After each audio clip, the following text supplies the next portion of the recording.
और महाराष्ट्र में लगातार कोरोना के मामले बढ़ रहे हैं। महाराष्ट्र में दूसरी लहर ने पांव पसार दिए हैं, जिसके बाद चीफ मिनिस्टर को आगे आकर फिक्र और तशवीश जाहिर करनी पड़ी है। महाराष्ट्र के कई शहरों में 5 महीने के बाद दोबारा कहीं कर्फ्यू तो कहीं लॉकडाउन लगाना पड़ा है। नागपुर में 15 से 21 मार्च तक लॉकडाउन लगाना पड़ा क्योंकि हालात काबू में नहीं आ रहे थे। और अब महाराष्ट्र में 25,000 से ज्यादा केस सामने आ रहे हैं, जबकि गुज़श्ता साल सितंबर में कोरोना केसेस पीक पर थे। वही हालात दोबारा दिखाई दे रहे हैं और इस वक्त सरकार क्या इक़दाम उठा रही है, ये देखने वाली बात अहम है।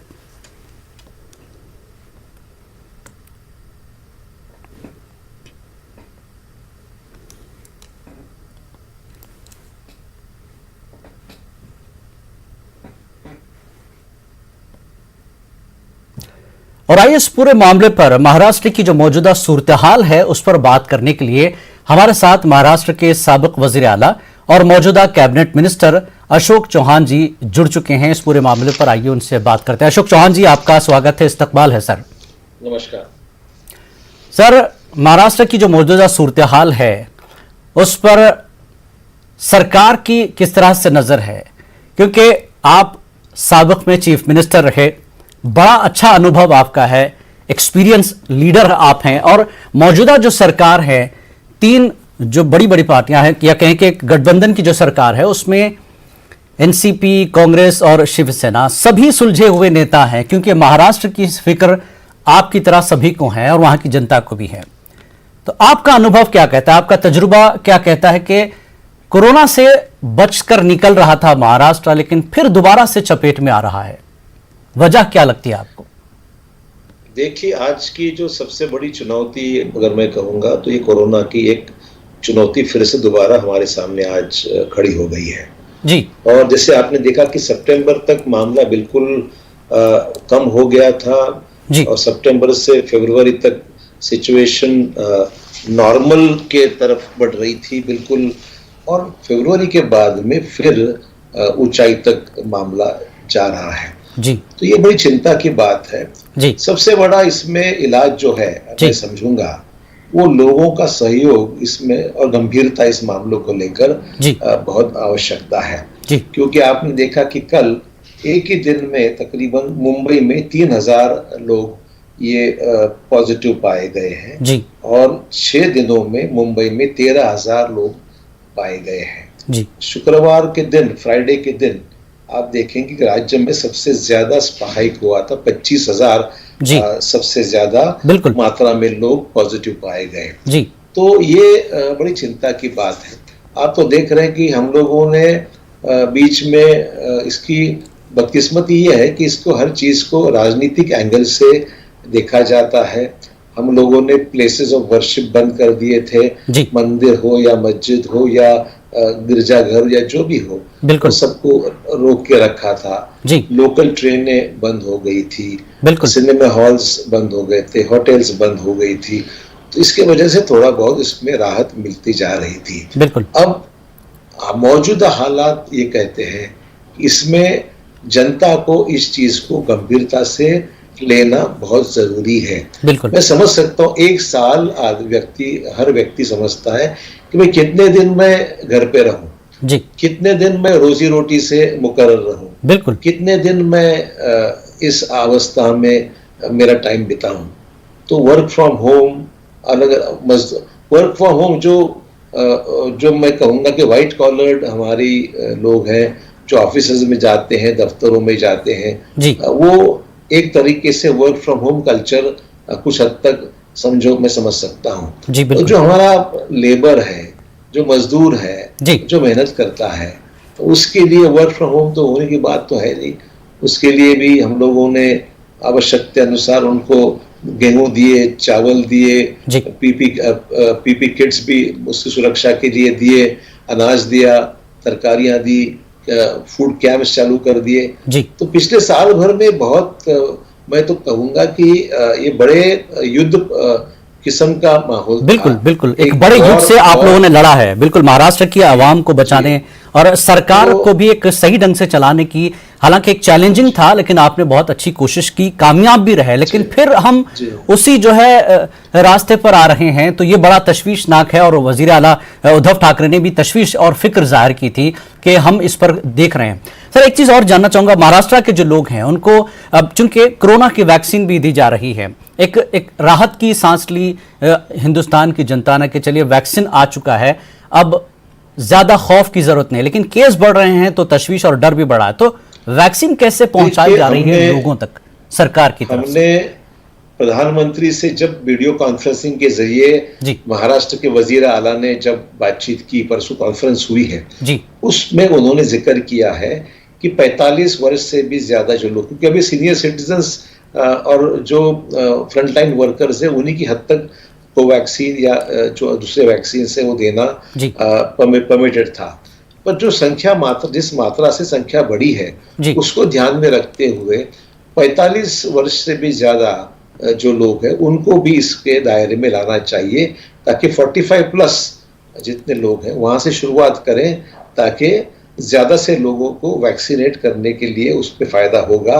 और हमारा ये प्रयास है कि वैक्सीन की डोजेस ज्यादा से ज्यादा लोगों को हर रोज दिए जाए।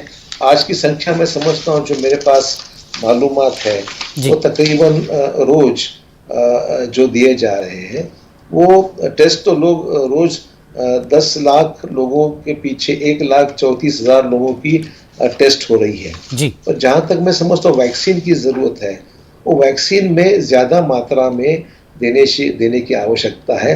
और इसके लिए मैं समझता हूँ कि 3 लाख लोगों को अभी तक हमारी वैक्सीन दी गई है जी। तो लगभग आज तक मैं समझता हूँ कि 45 लाख लोगों को वैक्सीन दी गई है जी।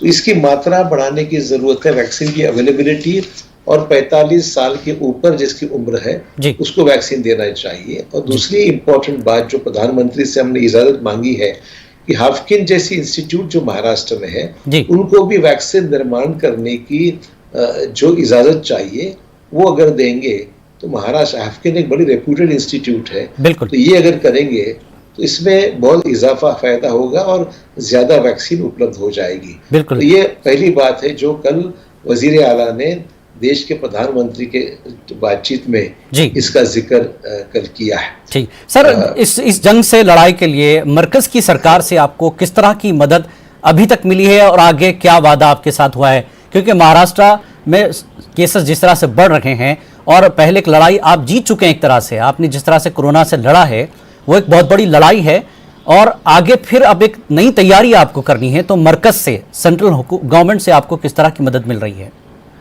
देखिए, मरकज से हमारी, जैसे मैंने कहा कि ये 2 चीजों की हमारी डिमांड है कि 45 वर्ष से ज्यादा आयु वाले लोगों को से भी वैक्सीन देना और हाफकिन से निर्माण करना, और जो मात्रा में जितनी संख्या में ज्यादा वैक्सीन की जरूरत हो उसका सप्लाई ज्यादा से ज्यादा हो, इसको देखा जाए। पर मैं ये जरूर कहूंगा, इनकी टीम्स आती है सेंट्रल गवर्नमेंट की, वो स्टेट में आके निरीक्षण करती है, उसका इजाफा करती है, उसके बाद में रिपोर्ट बनती है। और केंद्र सरकार की, मरकज सरकार की जिम्मेदारी सिर्फ टीम भेजना, देखना, इंस्पेक्शन करना और अनुमान लगाना इतना सीमित नहीं है। ये सिर्फ ताली बजाना और दिए जलाना इसके हद तक सीमित नहीं है मामला। बड़ी गंभीरता से पूरे विश्व भर में आज जिस तेजी के साथ में कोरोना बढ़ रहा है उसको ध्यान में रखते हुए, और महाराष्ट्र जहाँ देखिए कि अभी सभी स्टेट्स को इक्वली ट्रीट करेंगे तो फायदा नहीं है, जहाँ ज्यादा मात्रा में लोग हैं उसको अलग प्रायोरिटी के साथ में उसकी जरूरत को पूरा करना चाहिए। देखिए, हमने हमारे को जी एक चीज और चीज है, ये तो आपकी कोशिशें हैं, डिमांड है सरकार से, लेकिन सबसे बड़ी बात यह है कि इस बीच आपको जो माशी बहरान है, इकोनॉमिक क्राइसिस जो है रियासत का, उससे, उस बहरान से आप कैसे बाहर निकलेंगे? किस तरह से निपटा जा रहा है? सरकार ने क्या कुछ प्लान बनाया है?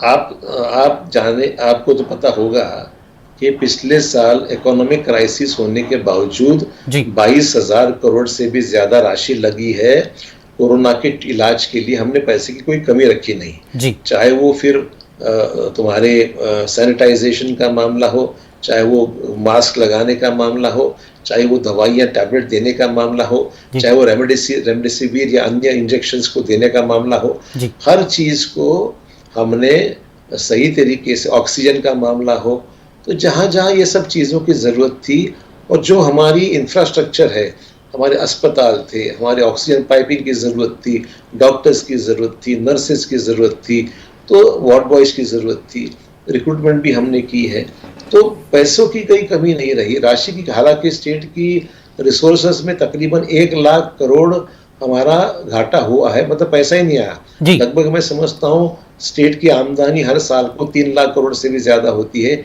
इस साल अभी ये मार्च एंड की सिचुएशन है, 2 लाख के आसपास ही सीमित रहेगी, मतलब 1 लाख करोड़ के आसपास स्टेट का घाटा रहेगा। तो हम अभी उम्मीद करते हैं कि स्टेट के जो फाइनेंसेस स्टेट को आने हैं गवर्नमेंट ऑफ इंडिया से, मरकज सरकार से जो आने हैं, वो पैसे स्टेट गवर्नमेंट को रिलीज अगर टाइम पे करते हैं तो हमारी इकोनॉमिक जो प्रॉब्लम्स हैं उसको हल करने में बड़ी राहत मिलेगी। क्योंकि देखिए, एम्प्लॉयमेंट जनरेशन एक तरफ होना जरूरी है, दूसरी तरफ जो लोग बेकार बैठे हुए हैं उनके हाथ को ये सब सोशल डिस्टेंसिंग रखते हुए हाथ को कामकाज मिलना चाहिए, और जो भी डिमांड है उसको बनाए रखने के लिए जब एम्प्लॉयमेंट जनरेशन ठीक से चले, वो लोग काम करते रहे, आमदनी बढ़ती रहे और प्रिकॉशन लेकर सरकार चलती रहे। बिल्कुल, एक तरफ कोरोना से लड़ना भी है और दूसरी तरफ आगे बढ़ना भी है, बेशक बैठा नहीं जा सकता। सर, आपने महाराष्ट्र की बहैसियत वजीर आला जो क़यादत की है, आपका एक अच्छा एक्सपीरियंस रहा है, लेकिन इस तरह से एक अपोजिशन ने जिस तरह से हुकूमत पर हमला किया है कि इस पर कोरोना के दौरान जो घोटाले का इल्ज़ाम लग रहा है, क्या जवाब दिखता है आपको?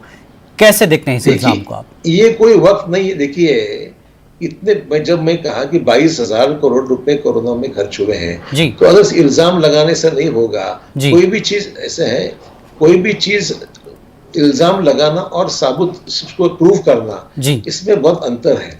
ये पॉलिटिकल एलिगेशन लगाने से जो फ्रंटलाइन वर्कर्स, डॉक्टर्स हैं, पॉलिटिकल लोग छोड़ दीजिए, और ये जो हमारे ऑफिसर्स हैं, ब्यूरोक्रेट्स हैं, डॉक्टर्स हैं, नर्सेज हैं, उनके ऊपर एक नेगेटिव उसका परिणाम होता है और डिसीजन मेकिंग स्लो डाउन हो जाती है। आप देखोगे, अगर ऐसे वक्त में अगर हम उनको थोड़ा रिलैक्स करके काम करने का अगर इजाज़त नहीं देंगे, तो कोई भी चीज़ गवर्नमेंट प्रोसीजर से जाएंगे तो बहुत सारा समय निकल जाएगा, और ऐसे वक्त में पेशेंट को इमीडिएट मदद करने की आवश्यकता रहती है। इसकी अर्जेंसी को समझना जरूरत है कि ऐसे तरीके से इल्जाम लगाकर हर चीज को माइक्रोस्कोपिक एंगल से अगर हम देखते जाएंगे तो मैं समझता हूँ इसमें नुकसान बहुत होगा, लोगों की जानें चले जाएगी।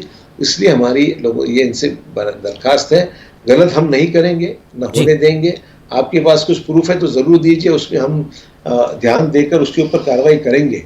हर चीज को माइक्रोस्कोपिक एंगल से अगर उसको देखकर कीचड़ उछालेंगे तो इससे नुकसान होगा। तो मेरा रिक्वेस्ट है कि ये काम ऐसा नहीं चलेगा। आप सहयोग कीजिए, मदद कीजिए, केंद्र सरकार से मदद लाइए और मिलकर इसका मुकाबला करेंगे। भाई, लोगों की जानें बचाना ये हमारी प्रायोरिटी है, राजनीति का वक्त नहीं है ये। जी अशोक जी, एक चीज़ और है, अगर मैं जिस तरह से आपने शहरों में बहुत अच्छे से सख्ती लागू की, लॉकडाउन किया, अभी भी कर रहे हैं कोशिश, लेकिन कोरोना का जो असर है वो ज़्यादातर शहरों में ज़्यादातर दिखाई दे रहा है। अगर मैं बात करूं रियासत के, जिस तरह से 36 में से 9 अजला हैं, उसमें कोरोना का असर सबसे ज़्यादा आ रहा है, तो देहात भी घेरे में आ रहे हैं, और 8 अजला ऐसे हैं जिसमें से वो एक हॉटस्पॉट एक तरह से बन रहे हैं। इतनी सूरत हाल देहात में कैसे ख़राब हो रही है?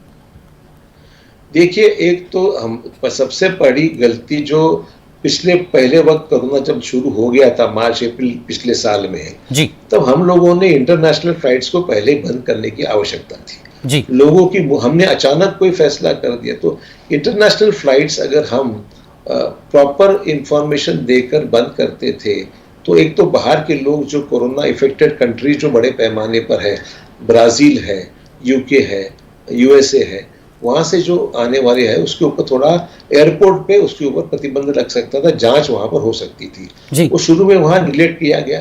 खैर छोड़िए, जो बात हो गई सो हो गई। तो हमारा ये कहना है कि आज आवश्यकताएं हैं कि जैसे आज महाराष्ट्र में एयरपोर्ट्स पे जांच शुरू है, हम लोगों ने जैसे मैरिजेस पर निर्बंध लगाए हैं, पॉलिटिकल फंक्शंस हो, कल्चरल प्रोग्राम्स हो, थिएटर्स हो, इसको भी बड़े निर्बंध लगाकर 50% की उपस्थिति में आजकल एंटरटेनमेंट और थिएटर्स में परमिशन दी जा गई है।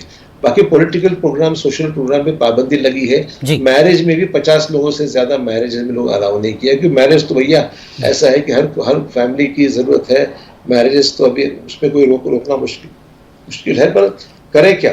तो 50 लोगों से भी मैरिज को पाबंदी डाली है। तो ये सब, और दूसरी बात ये है, schools, colleges, education institutions, MPSC, अभी एमपीएससी में भी लोगों को अभी बीच में तो रोक दिया तो बवाल हो गया, लोग बच्चे रास्ते पे उतर गए। तो एमपीएससी एग्जाम परमिट के पीपी किट्स डाल के जो इफेक्टेड सिम्टोमेटिक है उनको भी कहा कि आप किट्स डाल के जाके एग्जाम दीजिए। तो हर तरीके से प्रतिबंध डालने की कोशिश है, और एक कंडीशन, मतलब निर्बंध स्थिति में ही एग्जामिनेशंस, स्कूल कॉलेज तो बंद ही है, खैर उसमें कोई ये नहीं है, पर आप समझ सकते हैं कि इसने कितना प्रैक्टिकली ये मामला कितना मुश्किल हो गया है। आप समझ सकते हैं हर चीज को, उसको अपोजिशन एक पॉलिटिकल एंगल से अगर कलर देने की कोशिश करती है तो मैं समझता हूँ ये ठीक नहीं है। इसको एक पॉजिटिव एंगल से देखें और इससे बाहर कैसे निकले, इसमें हाथ जुटाएं, बिल्कुल ये जरूरी है। बिल्कुल सर, एक चीज जानना चाहिए कि इस तरह से अगर कोरोना के जो मरीज हैं उनकी तादाद में इजाफा होता रहा तो हुकूमत आने वाले दिनों में क्या सख्त कदम उठा सकती है? क्या कुछ प्लान है? देखिए ऐसा है, जब पहली फेज में जब हुआ कंटेनमेंट जोन्स बना, आज भी कंटेनमेंट जोन है जहां तक मैं समझता हूँ। कुछ मेरे पास स्टैटिस्टिक्स है, मेरे पास कागजात है कि आज भी तकरीबन मुंबई जैसे शहर में 34 जगह पर कंटेनमेंट जोन बनाए गए हैं। 305 बिल्डिंग को सील कर दिया गया है। तो अगर ये संख्या ऐसी रही तो कंटेनमेंट जोन एरिया को सील करना पड़ेगा।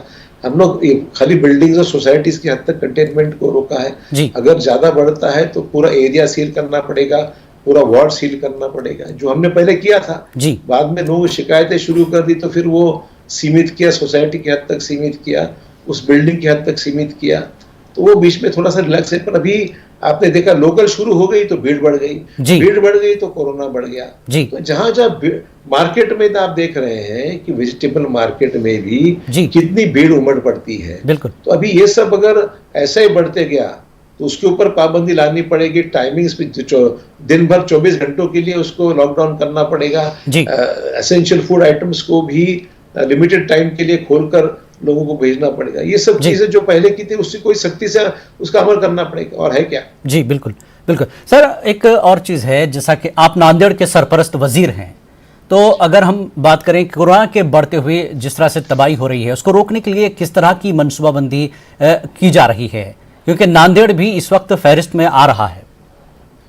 देखिए जो देश में हो रहा है वो नांदेड़ में हो रहा है, मैं कहूँगा। नांदेड़ में हम लोगों ने शुरू में उसको पूरा सील कर दिया, सिटी बंद कर दी, लॉकडाउन 100% लॉकडाउन था। जब संख्या जनवरी फरवरी में कम होगी तो रिलैक्सेशन कर दिया, लाइफ नॉर्मल की। देखिए क्योंकि जितना हम पाबंद करेंगे, जितना हम रोकेंगे, उसकी पूरा डायरेक्ट इफेक्ट इकोनॉमी पर पड़ता है। और इकोनॉमी का मतलब सिर्फ आम आदमी नहीं, जो मजदूर है सबसे बड़ा इफेक्टेड जो है, जो दिन भर मेहनत करके रोजी रोटी कमाता है, उसका सबसे बड़ा प्रॉब्लम ये होता है कि लॉकडाउन में उसका क्या करें। तो हम लोगों ने जनवरी फरवरी तक हम लोगों ने बड़ा रिलैक्स रखा था, क्या कि संख्या बहुत कम हो गई थी। पर नांदेड़ में भी आज मैं देख रहा हूँ कि 500-600 के आसपास रोज मरीज वहां पर मिल रहे हैं। तो चिंता तो हो रही है। अस्पताल दोबारा हम लोगों ने पूरे घेरअप कर दिए हैं, जो हमारे फ्रंटलाइन वर्कर्स है उनको काम पे लगा दिया है। प्राइवेट हॉस्पिटल जो बीच में थोड़ा सा कम कर दी तो उनको भी हम लोगों ने कहा कि भाई आप भी तैयार हो जाइए। तो ये तो प्रिकॉशन जो साल भर में किया वही दोबारा सख्ती से अमल कर रहे हैं। और अभी भी हम लोग शाम को लेकर सवेरे तक उसमें हम लोगों ने पाबंदी लगाई थी। लगता है कि अभी दिन भर के लिए लगाने की नौबत आएगी, ऐसा लगता है, क्योंकि आज 600-700 लोग मिल रहे हैं। तो ये डेली डिपेंड करता है कि सिचुएशन क्या होती है। और जो निर्बंध पूरे भारतवर्ष में लगते हैं उसी लाइंस पे सिचुएशन को देखते हुए कम ज्यादा प्रमाण में उसको भी वहां लगाना पड़ेगा। जी अशोक चौहान जी, महकमे पीडब्ल्यूडी जो है आपके साथ है, ऐसी सूरत हाल में आपके महकमे के कामकाज पर कोरोना का कितना असर पड़ रहा है? देखिए पीडब्ल्यूडी एक राज्य के निर्माण में बहुत बड़ा योगदान हमारे डिपार्टमेंट का है जी। रास्ते है, स्टेट हाईवेज है, नेशनल हाईवे का काम भी हम करते हैं, फिर डिस्ट्रिक्ट के रोड जो है वो भी हम करते हैं। तो ये पूरे राज्य के इंफ्रास्ट्रक्चर डेवलपमेंट में बहुत बड़ा योगदान पीडब्ल्यूडी का है। और साथ ही साथ जो इस काम में एम्प्लॉयमेंट जनरेशन भी बहुत बड़े पैमाने पे है। लोग काम, इंजीनियर्स काम करते हैं, वर्कर्स काम करते हैं, कुल मिलाकर इसका डायरेक्ट इनडायरेक्ट एम्प्लॉयमेंट भी बहुत बड़े पैमाने पर है। तो हम लोगों ने बीच में तो आपने देखा कि साल भर, पिछले साल भर में तकरीबन अक्टूबर नवंबर तक पूरा टेंडरिंग सिस्टम ही बंद करके रखा था, क्योंकि उसके वजह से काम रुकावट आ गई थी। एक मेन मतलब था पैसे नहीं थे, टेंडर पे फाइनेंस डिपार्टमेंट रुकावट कर दी, तो पूरा काम ही बंद था तकरीबन। अभी अक्टूबर नवंबर से टेंडरिंग सिस्टम शुरू हो गया है, अभी वर्क ऑर्डर इशू कर रहे हैं। तो आज भी काम बंद नहीं, काम तो निश्चित तौर पर एक बड़ा सोशल डिस्टेंसिंग करके हमने शुरू रखा है। जी। तो सिचुएशन क्या आएगी उसके ऊपर डिपेंड करता है आगे क्या करना है। बिल्कुल सर, मुंबई में बीएमसी ने जो है स्कूलों से मुताल्लिक एक हुक्म जारी किया है जिसमें घर से काम पर जोर दिया गया है। तो जो टीचर्स हैं बच्चों को घर से ऑनलाइन पढ़ाएंगे, इससे कितना फायदा होगा?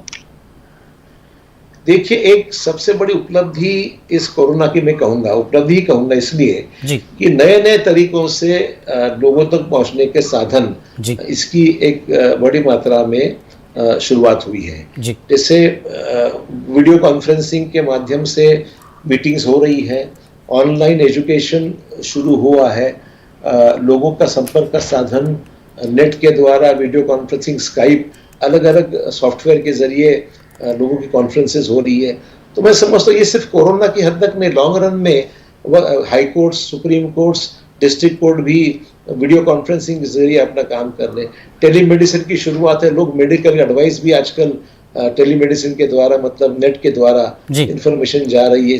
तो मैं समझता हूँ उपलब्धि है। स्कूल का एक प्रॉब्लम जरूर है कि नेट कनेक्टिविटी जितनी हमारी अच्छी होनी चाहिए वो देहातों में इतनी अच्छी नहीं है जितनी होनी चाहिए जी। उसके ऊपर उसके जो थोड़ा सा स्ट्रेंथन करना है, उसको मजबूत करने में थोड़ा समय जाएगा। पर मैं समझता हूँ धीरे धीरे इसका फायदा तो ऐसे सिचुएशन में स्कूल को बंद रखने से बेहतर है कि मैं आप ऑनलाइन एजुकेशन सिस्टम को अमल में लाएं। और जितना ज्यादा ऑनलाइन, कुछ हद दिनों तक हमने अभी स्कूलों में भी हम लोगों ने टेलीविजन का इस्तेमाल शुरू किया है, स्मार्ट टीवी यूटिलाइज करके भी एजुकेट कर रहे बच्चों को। तो ऑनलाइन एजुकेशन चल रहा है जी। सर, सिलेबस में भी कोई कटौती है ताकि बच्चे जो फाइनल एग्जाम लिखेंगे उसमें सिलेबस का बोझ एक तरह से बच्चे ले लेते हैं, तो सरकार ने कुछ छूट दी है सिलेबस को लेकर? जहां तक मैं जानता हूं, मेरे को आइडिया नहीं इस विषय में ज्यादा जी, पर लेकिन आपका मशवरा क्या है कि ऐसा होना चाहिए क्योंकि मौजूदा हालात? नहीं, उसमें देखिए, कल ये बैचेस जब पास होके बाहर निकलेंगी तो लोग कहेंगे भाई ये 2020 की बैच है जो कोरोना के वक्त इनके पास हो गई है। तो बेकार में इनके ऊपर एक स्टैम्प लग जाएगा, ये तो ऐसे ही पास हो गए, इन्होंने पढ़ाई लिखाई तो कुछ की नहीं है। तो मैं समझता हूँ कि एग्जामिनेशन होता है, बच्चे मेरिट पे पढ़े, अच्छी पढ़ाई करके पास हो जाए, ताकि there is no distinction between normal times and covid times. तो पढ़ाई तो की है, एग्जाम देकर पास हुए हैं, तो इसमें कोई ढिलाई नहीं करे तो बेहतर है, ऐसा मेरा पर्सनल ओपिनियन है। बिल्कुल, हालांकि मौका अच्छा मिल रहा है एक तरह से घर पर रहकर पढ़ने का। जी बिल्कुल, पढ़ाई घर पे हो सकती है बिल्कुल, एग्जामिनेशन में कोई ढिलाई नहीं होनी चाहिए, ऐसा मुझे लगता है। जी सर, मुंबई में बार बार अपील के बावजूद जिस तरह से क़वायद की खिलाफ वर्जी हो रही है, कोरोना को लेकर, कोविड के क़वानीन की खिलाफ वर्जी हो रही है, तो पब और होटल में मुसलसल ये देखने को मिल रहा है। तो यहाँ कैसे सरकार कार्रवाई कर रही है पाबंदी कराने की पब और होटल्स को लेकर? देखिए, जैसे मैंने शुरू में कहा कि लोगों को अपने आप पे निर्बंध लगाने की आवश्यकता है, सेल्फ इम्पोज डिसिप्लिन की आवश्यकता है जी। अब देखेंगे बार में भीड़ हो रही है, कल रोज अखबार में देख रहे हैं कि पुलिस ने बार्स को सील कर दिया है, पुलिस ने रेस्टोरेंट्स को सील कर दिया है, जहां जो रिस्ट्रिक्शन लगाने के बावजूद बहुत ज्यादा भीड़ हो रही है। तो मैं समझता हूँ ये करने की नौबत नहीं आनी चाहिए। रेस्टोरेंट ओनर्स हैं, बार ओनर्स हैं, उनको ध्यान देना चाहिए कि थोड़ा सा वो इस सेल्फ इम्पोज डिसिप्लिन को सख्ती से इम्प्लीमेंट करें, ताकि पुलिस को यहाँ पर बार बार जाके एक्शन लेने की नौबत नहीं आए और लोग भी थोड़ा समझदारी से ये काम बेहतर है कि आवश्यकता हो तो ही घर से बाहर निकले।